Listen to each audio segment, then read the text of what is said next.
We're live? Yeah, yep. All right, it's July 21st, 6:06 p.m. We're 6 minutes late due to a technical glitch, but we'll call this meeting to order. Please stand for the pledge.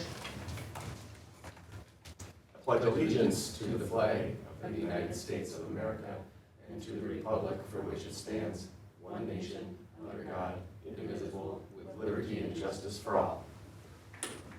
Alicia, can you roll call, please? Yes. Steve Degelow, Corey Miller, Ian McDonald, Here. Lori Blargen. Here. Bruce Blargen. Here. Danny Erickson, Here. Matt Fugel. Here. District mission, core values, and protocol reminders are all listed on the agenda. Please take a minute to review those.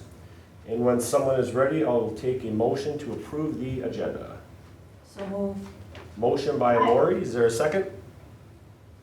I'll make a second. Second by Bruce. Any discussion?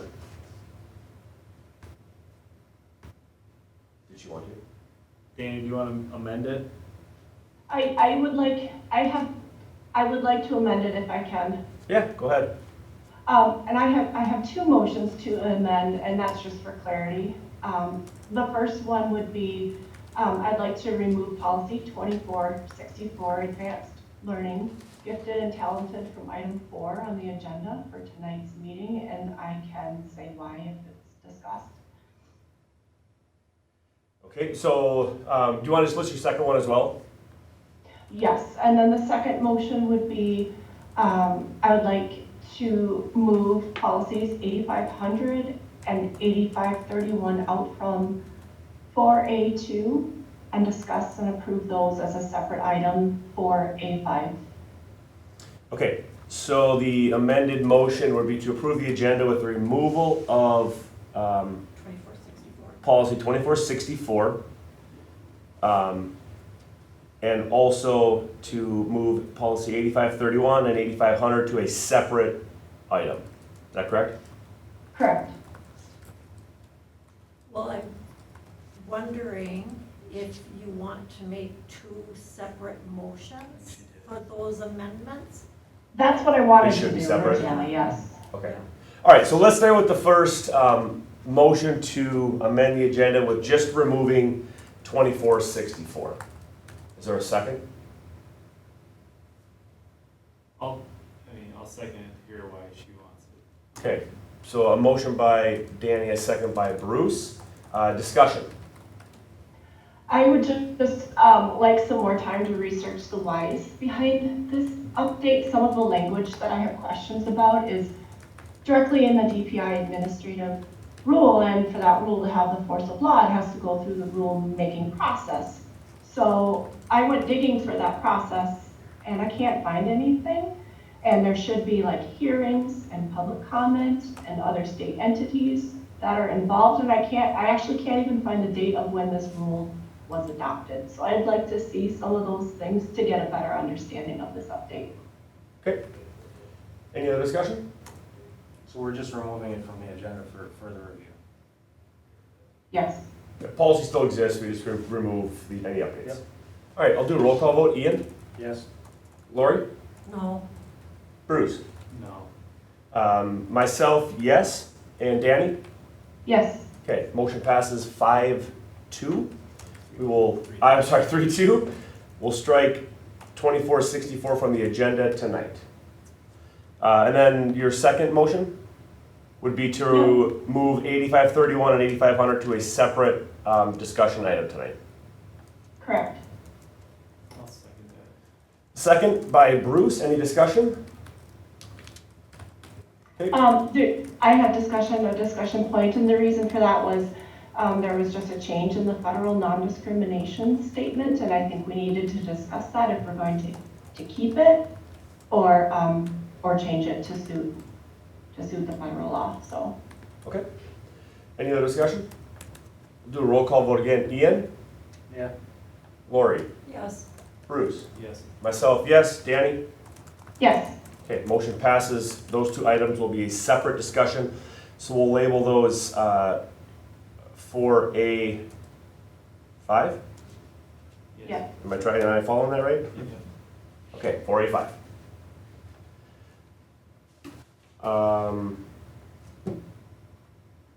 good then? Well, no, We we just need another motion, right? need to approve the agenda with the amendment. Okay, so is there a motion to approve the agenda based on those amendments that we just discussed? So moved. Motion by Danny, is there a second? Yeah, I'll make a second. Bruce has a second, any discussion? And all in favor? Aye. Any opposed? Aye. Any opposed? No opposed, motion passes. No public comment, did you receive any not. notice? Okay, there's nobody in the audience that wants to give public comment. Item number 3 is reports. Listening session summary, any attendees? No attendees. Item B is the superintendent update. All right, All thank you yours. very much. So first thing on there, just referendum invoices. We just have the one for the Performing Arts Center. I'm sure you had a chance to look at that. No surprise on there, everything we had processed through as we typically would. Moving on to the payroll position, this is that position that was a result of the restructuring for the business department. It is posted and we are receiving applicants, so we should be able to start the process of interviewing and hiring for that position, which I'm sure Rod will appreciate because he's doing his old job and his new job right now. So it'll be good to get that position filled, and we're pretty optimistic that we should be able to do it with a very qualified candidate. Next one will take a little bit longer. So streaming equipment in the boardroom. I'm kind of an expert on this one because, as you all know, I've been watching 18 months of board meetings, and there definitely are dead spots in here where people can't be heard very well. So, yep, right around the corner. So, and what that is, we met with Jason, and he met with Bloom, the company that provided the quote. So over by Alicia is that black and red box. That takes all the inputs from the mics and cameras and allows it to stream. That's what was fried. So half of the ports are bad. They can't be replaced. It would cost more to replace the ports and repair it than it would just to get a new piece of equipment. I'd recommend we just go with that. I don't have this on as an action item. I'm just thinking that this is the right thing to do. The one thing, though, that I wanted to make sure you all had a chance to weigh in on, at one point there was a conversation in the past about potentially moving board meetings to the auditorium.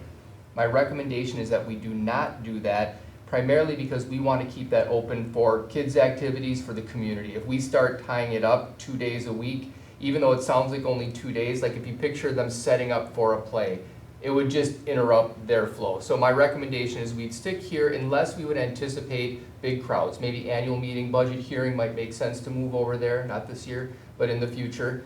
Or when there's a topic that we think will generate a lot of community interest, moving it over there would make sense. But until then, I think that $2,800 investment in fixing this room so folks can hear adequately would be the way to go. Okay, so back to the streaming equipment, do you need a motion or action No, we on don't. that? You're okay to? Yeah, the just general information. consensus is fine. Yep. Perfect. Yep, if, like I said, the reason I bring it to you, obviously, it's your meeting, it's the board meeting, so I want to make sure that you're comfortable with the motion, or the idea, but we'll take care of that and hopefully get that squared away quickly.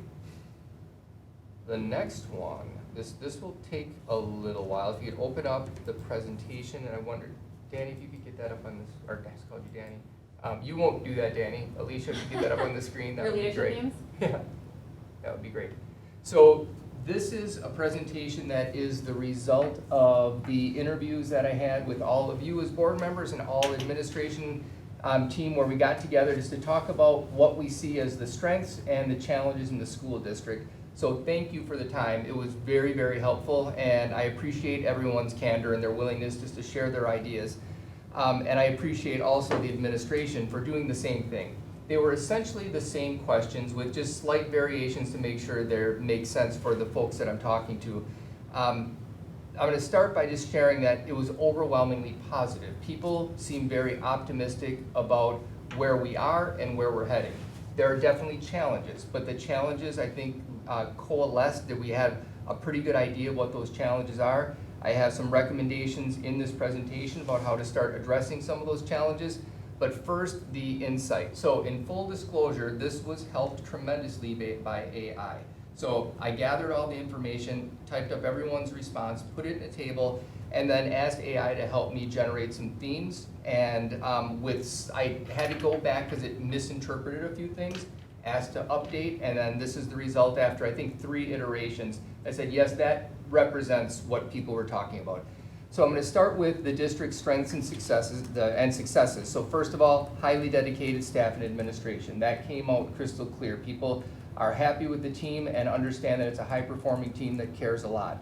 The idea of our single campus, that was certainly a theme. People recognizing that that is a gift, to have everything that takes place right here on one site, the ability to share resources, the ability to have kids share their ideas and talents, that was part of that, and that it's a huge advantage to the community when you can say, I'm going to be involved in the school, they can come right here.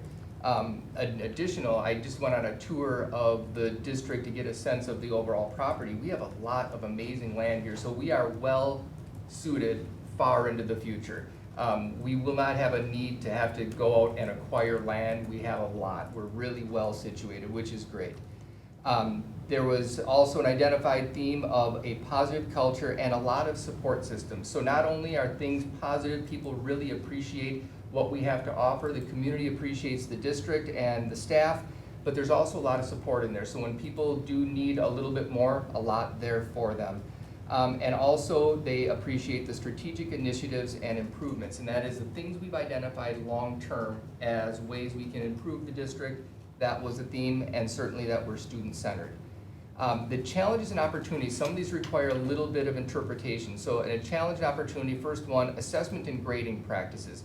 The reason that emerged isn't that it's a broken system, it's that all the administration said, you know what, this is something we really want to dig into and improve. At all levels, there's conversations around that, and that will be a focus this year.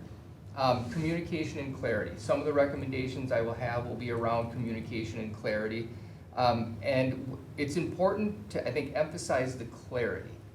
We have really good communication strategies in place. We've improved communication. We have a new website. That's a great improvement to our communication sort of infrastructure. We've partnered with School Social for EDU. That's also a great addition. But then there's some legacy communication strategies that we have in place. We need to look at all of it so we don't just keep on layering on more communication. More isn't necessarily better because it can start confusing things. So we want to be crystal clear with our communication, and we will be working on that. Curriculum and program development, same thing. It wasn't a theme that that process isn't really solid and that it's not generating great results. It's that we need to be really clear about what is that process, what does it look like. So we're going to be coming back to the board with presentations to help everyone, you, the community, internal stakeholders, understand what does that look like from the very beginning of like one of the things that we will be seeking action on tonight is approval of the standards. So that's sort of a point in time. What happens from that point forward over our 6-year cycle of curriculum improvement that gets us in the best position? We'll be sharing that. Staff support and resources. Staff have a lot available to them to feel supported, but we need to make sure we're giving them everything they need and that we are clear with that too. We talked about staff wellness last time around. There's a lot in place, but the workforce is changing, so we want to make sure that our supports change along with that. The board and staff dynamics, I have some recommendations in that. Again, this is more about clarity. It's not about changing the way things are structured or the way we interact necessarily, but being really clear about when we are interacting, what the purpose of that interaction is. We'll get to that in a little bit. And then obviously a challenge and opportunity. There's several external factors. One that rose to the top was enrollment. Things are tracking very well right now with enrollment. We'll hope that continues. We're in a weird phase because we receive open enrollment applications. We're getting a lot of open enrollment in applications, but they can apply to several districts. So it doesn't mean even if we say yes that they'll necessarily be here, but it is favorable data that we're gathering over the last couple weeks. Then there's a section on hopes and aspirations, the things that we want to see for this district. You all remember the one question, if you had the magic wand, what's the one thing you'd change? A lot of that came out of that question. And I'm really happy that the top theme there is enhanced student outcomes. We want our students to continue to perform at high levels, and we want continuous improvement in that. We want to see not just test scores, but all the outcomes that we have for our students continue to climb. Also that our staff feel very supported and their professional growth and professional development is a priority of ours. We want to see increased community engagement, and we want to see a culture of accountability and trust. And I love those two together. the idea of increased community engagement and accountability and trust. You'll all hear me talk about this a lot. Before we get to accountability, I like to talk about responsibility first. We're responsible inside. We want everyone to feel really responsible for the task that they have in front of them, what their job is. Not that we don't want to shy away from accountability, but we want to make sure we do that from the lens of responsibility, encouraging people to feel part of the team and feel really tied to our overall mission. So that's one of the hopes and aspirations we will get after. That last column is a little bit clunky. It says board, leader, superintendent relationships. That's because I was talking to the administration about our relationship and how I support them, and then I was talking from your perspective on how we work together, so it's sort of lumped together. One theme that was crystal clear, focus on local context. There's a lot of stuff that happens out there in the world, and not a lot of it's necessarily impacting us here in Somerset. So what can we do to talk about what's happening here as the beginning of our conversation? Doesn't mean we're blind to what's happening at the state level or the national level, but let's really focus on the things that are happening here first. The next thing is collaboration and productive disagreement. This was a theme clearly on both sets of the conversations. How can we become a district that other districts look to and say, look at how well they disagree with one another? That's what I want to see, that we can have these conversations, we can be amazingly respectful, and we can disagree. That theme also came out with administration as well, being able to have those tough, crucial conversations with staff as well, that, hey, this is what we believe in. Let's say it's Somerset Middle School. This is what we believe. If we veer away from that, that internally people can get us back on track, that it doesn't have to be a heavy thing from above, that this is just what we believe and this is how we're going to operate. With that, you need the clear roles and responsibilities. So being crystal clear on what the role is, what my role is, what your role is, administration, teachers, community. When I think about this one, think about stakeholders that we have in our community, and they're always the same general groups with some variation. We're going to have internal stakeholders, teachers, support staff, the board, me, administration. All those are internal stakeholders. Then we have external. We have families, we have the community at large, we have the business community, and then always students being the most important stakeholder regardless of what the conversation is. But depending on the conversation or what the topic is, what decision we're trying to make, the weight of individual stakeholders will play out differently.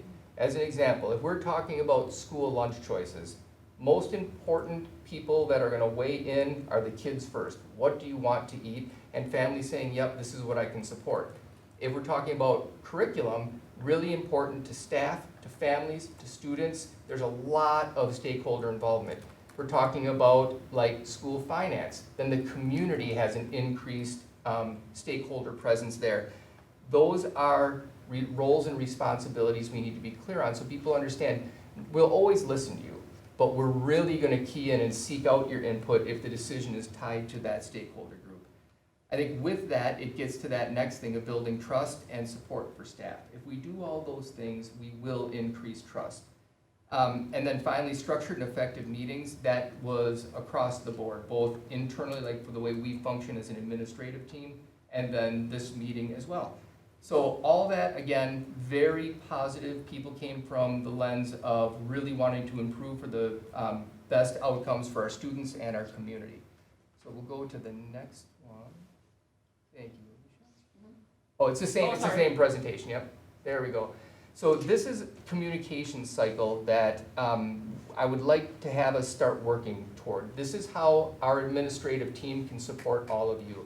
So the idea here is we'll go through a cycle of there's going to be some stuff that's happening administratively, and then we'll be bringing stuff to the board periodically that already happens, but wanting to clarify how that goes. So administrative team meetings, a couple adjustments that we're making. Joe Hutter had a great idea for an improvement to our administrative meetings, and that was let's hold them in the schools. Let's not come here where, not that good things don't happen here, but the great stuff happens in the schools. So let's get there so we can be more present in the schools. So we're going to be doing that. We're going to be going month by month. So for the full month of, say, August, we'll have all of our admin meetings in one school. That's for a purpose. So once that idea came on the table, we started brainstorming, how can we capitalize on that?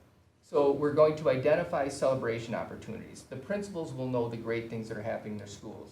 we're gonna go and visit those classrooms where the great stuff is happening administratively to let them know we really appreciate what they're doing and that we don't just wanna hear about it, we wanna see it. Those classroom visits will take place. Then we go to board work sessions. During that time, obviously, we'll always be presenting programs. When we get to the next slide, I'll talk about the difference between presentations and reports and celebrations and the Spartan Spotlight. But part of that too is seeking input on program updates and celebrations from you. Like, hey, we'd really like to hear about X, Y, or Z. And then we can respond, put together a presentation. Or if it's like, hey, we heard this great thing happening at the high school right now. Can we bring that in as a celebration? We'll do that then. We can respond to that. Then we'll have another admin meeting. We'll plan those celebrations and the visits. Then at the regular board meeting is where I'd like to see the celebrations. I think that's the best time to have those staff celebrations, student celebrations. We'll talk about some of the nuance there. And then I put that lighter gray box, just intermittent feedback, some things that are gonna be happening in this communication cycle. It's not necessarily right within the cycle. There will always be informal conversations. Just because we have all these formal steps doesn't mean that we're not all gonna be just talking about how things are going and learning from one another. We're going to structure rounding. Rounding has already happened in the district, but we're gonna structure it so it's super predictable and it's actionable. Rounding will be the entire administrative team going to each school 2 times a year, visiting with as many staff members as we possibly can, and asking 3 simple questions with 1 additional. First question is, what's going especially well as you try to serve the needs of all of our students? The next one is, what can we do administratively to support you? How can we help you do that work? And the third one, who's one person who's been especially helpful to you as you do that work?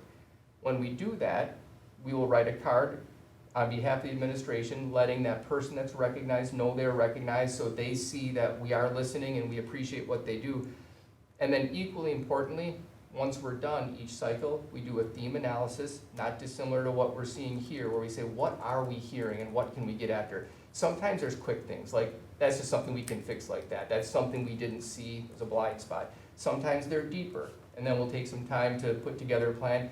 Sometimes it's like, I hear what you're saying, but for these reasons, there's not much we can do about that, or that just is the way it is. But letting them know the why behind that we can't do everything that everyone will bring up. So, and we will circle back and present those rounding themes to the board too, so you can see. So all of this trying to be really deliberate and crystal clear on what that communication will look like. If we go to that next slide, Alicia, thank you. So 3 ways that I would suggest we bring information to you as a board. First one, Spartan Spotlight is awesome. It's already in place, so how can we capitalize on that? First, I'd like to see it focused exclusively on the celebrations, classroom successes, the program successes. It really is an opportunity to celebrate. And it's identified and organized by administrative team and brought to the board on regular board sessions. That's what I'd like to see for that spotlight. The reason I want to be crystal clear on this, not that I'd ever want to suggest that you shouldn't ask questions, but I'd like to see that one be very celebratory. So when people come in, they know they're here to be recognized and celebrated and not afraid that they're going to be asked questions and put on the spot. We want to remove that barrier. Not because those questions aren't important, that comes later in the 3rd column there. But then celebrations are a little bit different. And I know that this got a little bit muddled, like the difference between Spartan Spotlight and celebrations. We see celebrations as opportunities to celebrate, but things that are sort of outside the regular program. It's not like, hey, let's give you an update on how great, let's say a student organization did, maybe it's the school store. That would be a Spartan Spotlight. But let's say someone got an award, like they won an award and were recognized regionally or at the state. Those are the celebrations that are separate. That's bringing someone in just to recognize the great work they're doing. Also, we typically see this on regular board meetings. The reason I say that is we want everyone to see that, and I think the regular board meeting is the time that we would likely have more people tuned in and paying attention to what's going on. So that's that one, and then finally programs, reports, and updates. This is about information delivery and feedback. So this is when like we might have a curriculum update, like we're exploring a new English resource. That's that time for robust questions. That's the time that we can ask the tough questions, and we'll be prepared to answer, and if we don't have the answer, we'll be prepared to get the answer for you. And we want the tough questions. We want to dig in. We want to demonstrate not only to you, but to the community, to our families, to our staff, that it's good to have these deep conversations and it's good to ask the questions that might be a little uncomfortable. Doesn't mean we don't trust, doesn't mean that we're not supportive. It means we want to ask the questions. Sometimes a question that comes from a board member isn't even really their question. It's a question you're hearing out in the community. Like, we want to make sure people see that, yep, we're going to ask this question. We want that to be comfortable. We don't want that to be viewed as adversarial.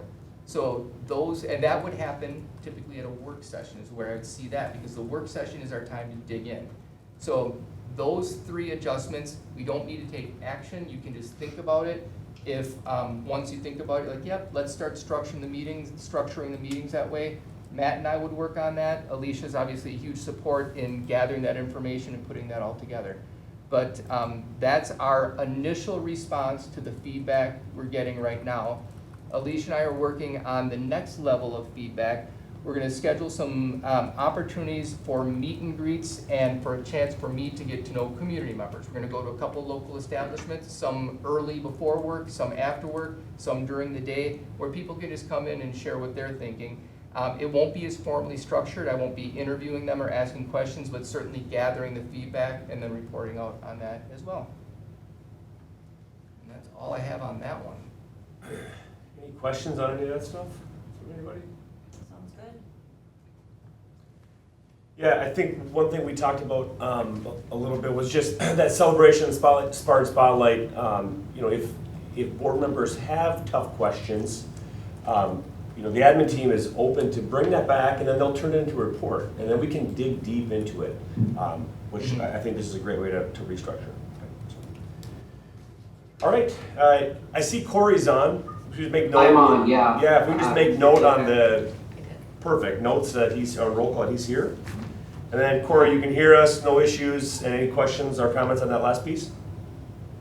No, just thank you very much, David. I really appreciate all of you putting into that. I love the direction, and yeah, see where it goes. Sounds good. Item number 4, Neola policies. I believe I updated the agenda. I took off the 2464 and then added, I think I have to refresh, but I just want to make sure it's in the right spot that we discussed at the beginning. So I added Oh, sorry. this right here. Is Yep, I that where see we that. talked about adding it? I think we're gonna call it 5, but that's We're gonna fine. call it 5, but, I mean, Yeah, this is fine too. This works. since it's a separate item, I think it's all. Oh. I'm just gonna pause real quick though. I did miss the financial reports. Any questions, comments on financial reports? Okay, now to item 4. Okay, sorry. Is that okay here? Do you want me to move it to a separate line item? I think it's fine because there's still It's a technically separate. policies that we currently have and that we're looking at updating. Okay. All right. Then I think we're good then. Okay, so we'll start with number 4A, 2. I'll give it to either Lori or Danny. Anything you want to cover? Well, just that Or I anyone. recommend, approving these updates as presented and discussed at our work session. So is there a motion to approve the items listed under 2? 4A2.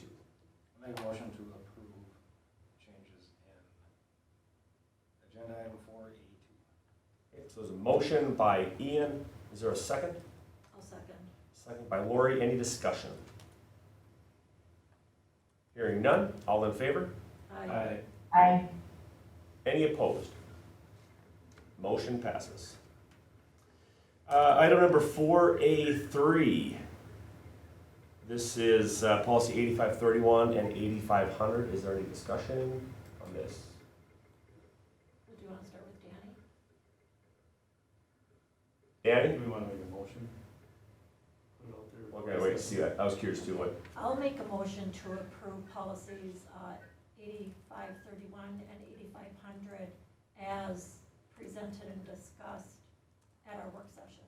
Okay. So there's a motion to approve these. Is there a second? I'll make a second. A second by Bruce. Can we just verify that Danny and Corey are still on as well? I'm here, but I'm having a really hard time hearing Lori. Okay, so there is a motion by Lori to approve policies 8531 and 8500 as on the agenda. There's a second by Bruce. Looking for discussion. I really don't think that's a good idea. So why would Neola put it on here? I guess my question, you met with Ed, you guys talked with Ed. This is what Well, the language I was. brought that up to Ed and he just kind of shrugged and I said, well, and he seemed to agree that it was something to be looked at. And so, the discussion didn't go much further and we left it as, we'll have to bring it up to the entire board. Okay? Well, Danny, you sent an email with the executive orders Yep, and 3 examples of school districts who have taken action on this. yes. And my understanding from the latest executive order is that there is no direction on what to do. It just says that you are not required to follow the previous executive order, but it gives no direction either way, leaving it to each board to make their own choice. Well, I'll push back on that a little bit. The 2 links I sent you were Biden's USDA Yep. explaining how they wanted these things reflected in their non-discrimination statement. And then the second link, or maybe it was the first one in the order, I can't remember, they rescinded all of that. So that is wiping out what happened in 2022. And I think that the federal non-discrimination statement in the food policy should reflect that change. Can I ask from an administrative Mhm. perspective, your opinion? Sure, yeah, yep, and Danny, I appreciate you bringing this one up.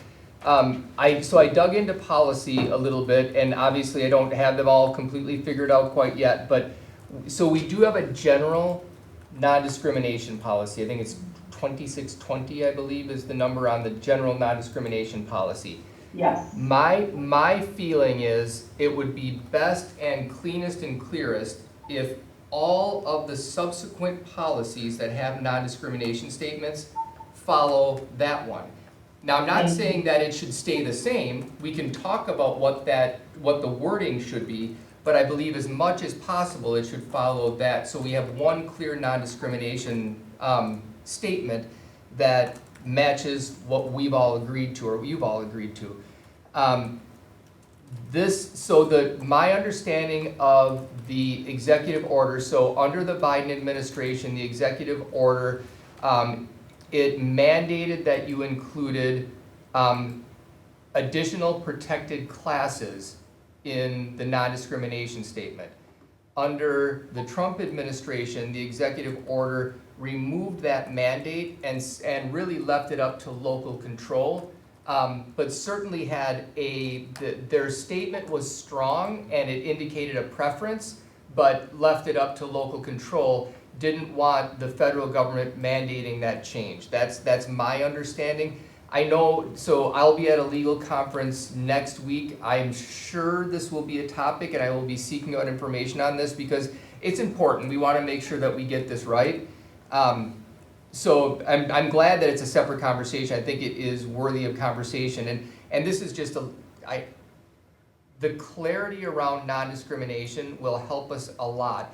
I will say that the change, when we change, that's when when things get heated. So we made a decision to have a certain statement.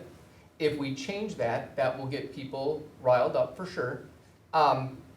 Now, if we do make the change and we have a clear why, there's nothing wrong with making that change. But it's that change back and forth. I would think it would be helpful to let the dust settle a little bit.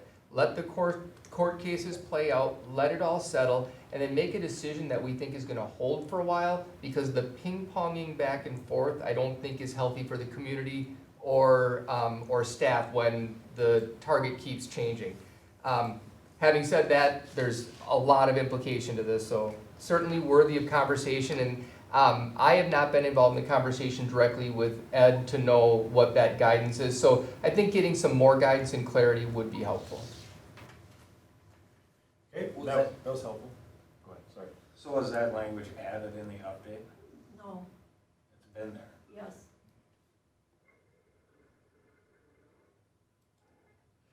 So there's a motion and a second on the table. Let's just vote on it, and then we can move to the next, unless there's any further. Corey, anything you want to add?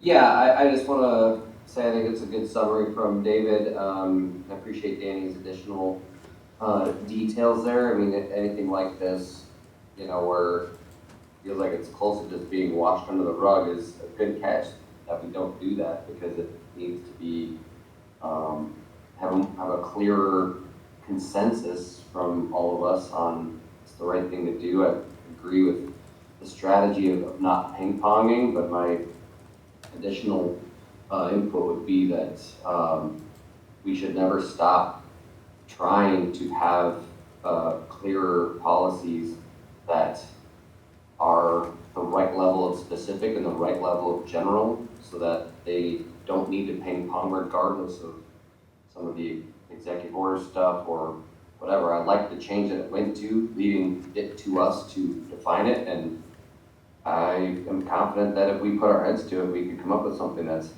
you know, non-discriminatory and will withstand the test of some of these, you know, nuances that might come again in the future. And I think the reason I brought it up was, it was just in this batch of policies. Okay. Lori, something you want to say? Well, I just want to point out that the language being discussed is not part of the change, it's part of our current policies. That there has been no direction from Neola to make a change at this time, and that there are 421 public school districts in the state of Wisconsin. And just because 3 are making a change does not necessarily indicate a good reason for us to jump on a bandwagon. Yeah, Bruce? So I guess the item you brought up wasn't part of this update from Neola. That's, I guess what you're saying is, okay. So there was other updates, this was just verbiage that's in this, and like Dave, you pointed out, in multiple other policies that we have. Okay. And it Yeah, would be good to be consistent among all Yeah, of our And if we're gonna policies. change a specific language, this language, like you said, should reflect that in. Yeah, And- go ahead.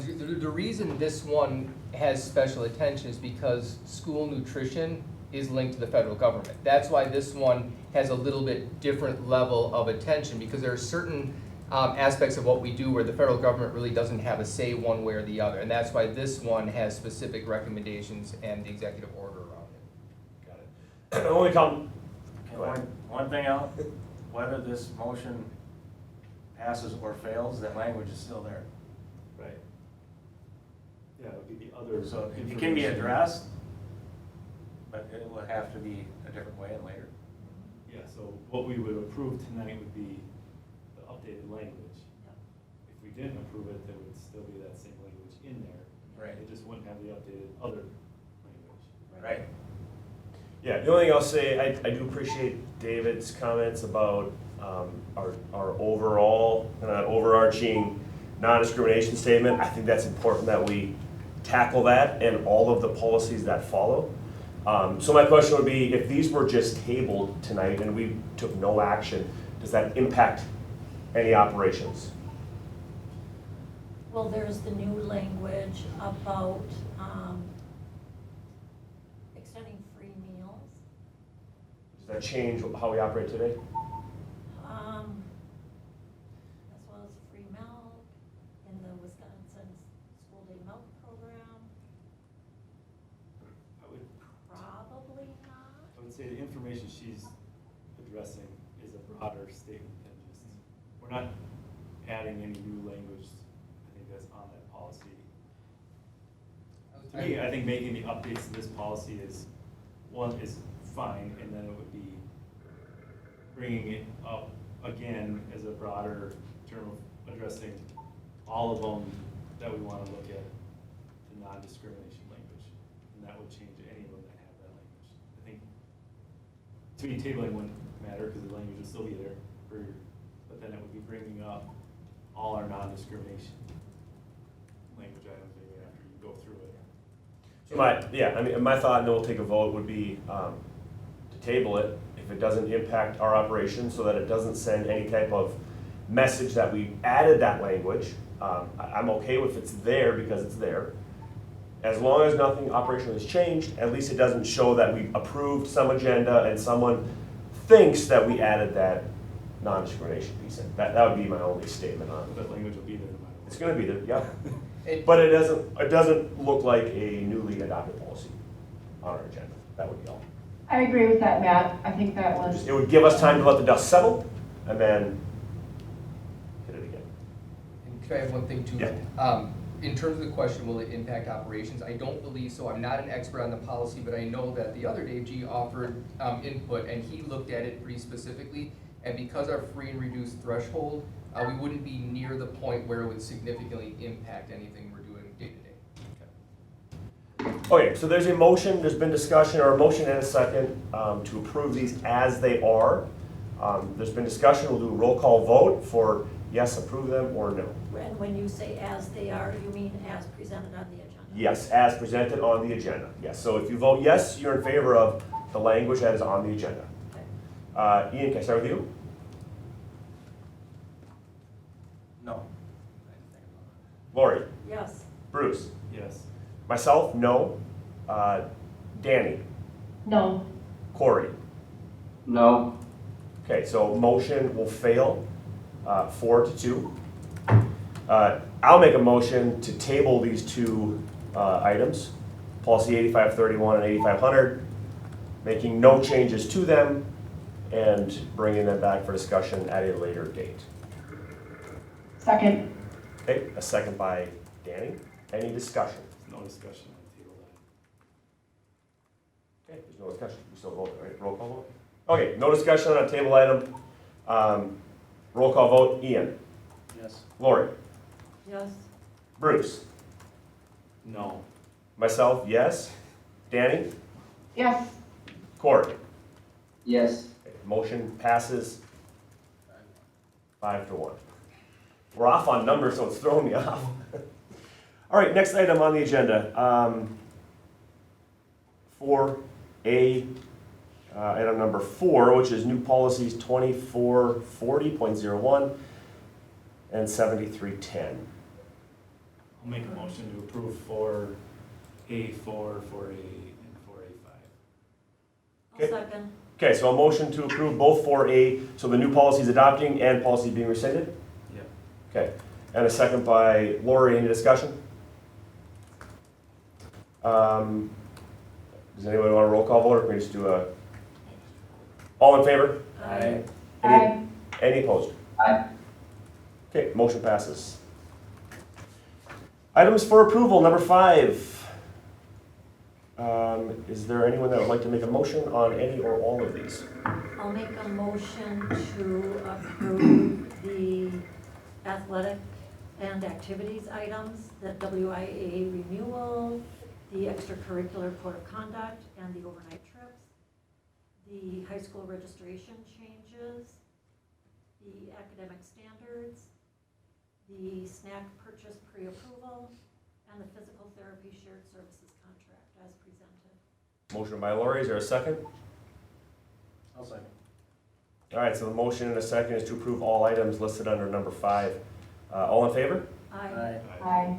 Aye. Any opposed? Motion passes. Item number 6, the consent agenda. Is there anyone that would like to make a motion to approve any or all of these? Make a motion to approve 6A, 1 and 2, B, 1 and 2, and C, 1. Motion by Bruce, is there a second? I'll second. Second by Lori. Any discussion? All in favor? Aye. Aye. Any opposed? Motion passes. General information, at number 7, our next meeting is August 4th. It's a work session. If the board is in favor, we're gonna do a performing arts tour at 5:15? 5:15. 5:15. We wanna just meet here, outside the office? Yeah, we'll meet right outside the office. Perfect. Okay, so we'll meet outside this office. We'll do a walkthrough and update of that. I'm gonna shoot like a text out that day so people remember. You said 5:15? 5:15.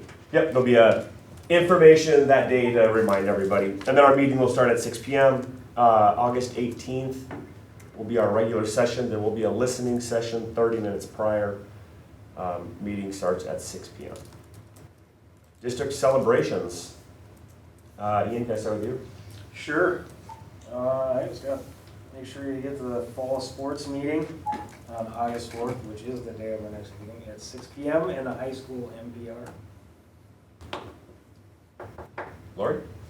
I'm excited to see what's been going on at the Performing Arts Centers. Just by looking at what's happening outside, it looks like we're almost there. We have the dedication ceremony scheduled for Saturday, September 26th, homecoming weekend, so I hope there's a lot of people in town to attend. It's at 2 o'clock. And there is an all-school class reunion for Somerset classes through the class of 1975, because they were the last class to attend high school their senior year at the Spring Street building. And it was during their senior year that we moved to the building up here on Sunrise Drive. And one of the organizers is Blackie Germain, Ronnie Germain. So if anybody wants any more information, there is a gathering planned at Ready Randy's in Richmond on Saturday the 26th. And they are encouraging attendance at the homecoming football game on Friday night. That's it. Great, thanks. Bruce? No, nothing. Danny? Just want to thank everybody for the success of summer school. My kids really enjoyed everything. The swimming lessons, I heard a lot of good things about. The food class that the kids could make things, and my kids have done that in the past too, and they get to make all these good things and bring them home, and just the offerings that we have. I'm really grateful for everything that everybody does to make that happen. Thanks. Corey? Thanks to everyone that participated and supported the joint wrestling and golf team fundraiser at Bristol Ridge Golf Tournament. It was a very successful event, good amount of money raised, and great programs. So, yeah, that's about it. Perfect. And I'll just, my last thing will just be, I hope everybody enjoys this next couple weeks off. Summer school's wrapped up, and fall sports. So there's football camp running this week, and things will be kicking off here before we know it. So that's all I have. Is there a motion to adjourn? Make a motion to adjourn. Motion by Bruce. Is there a second? I'll second. Ian has a second. All in favor? Or, I'm sorry, any discussion on the, all in favor? Aye. Any opposed? Motion's adjourned, 6:56. Thanks, Corey. Thanks, Danny. Thank you. All right, thank you guys. See y'all.